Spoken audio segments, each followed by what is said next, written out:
clarification, because as we get into this, we want people to make sure that you're not just somebody with a wacky idea. Right. Okay, you come with some science to you. What is the official reason for the collapse of the World Trade Center towers? Well, we're told that the planes hit the buildings, and there was an explosion and a fire, and about an hour and a half later, in the case of the North Tower, the buildings collapsed due to structural weakening due to the fires. The problem is that we don't have large gradual deformations associated with collapses, and fires in high-rises have never brought down a steel frame high-rise building at all, ever.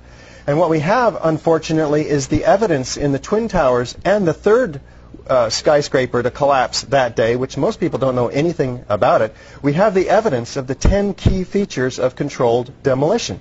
In the case of Building 7, it collapses straight down into its own footprint at free fall speed in the first 100 feet. It's dropping, as you can see, symmetrically, smoothly, at free fall speed in the first 100 feet, 2.5 seconds.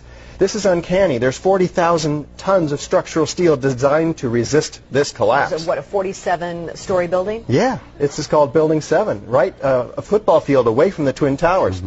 Oh, okay, so what we're showing is left what happened. In fact, right is a controlled where you are using, or the people who made this happen, used demolition. Indeed, and this is a direct comparison.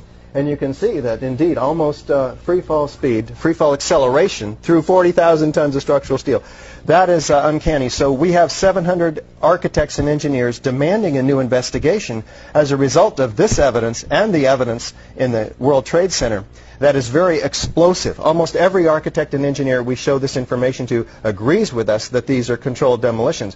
If we can get them to look at the information, because obviously the implications of a controlled demolition are dark for our country, because that means somebody besides Al-Qaeda was involved, because these have to be easily 3 of the most highly secure buildings outside the Pentagon.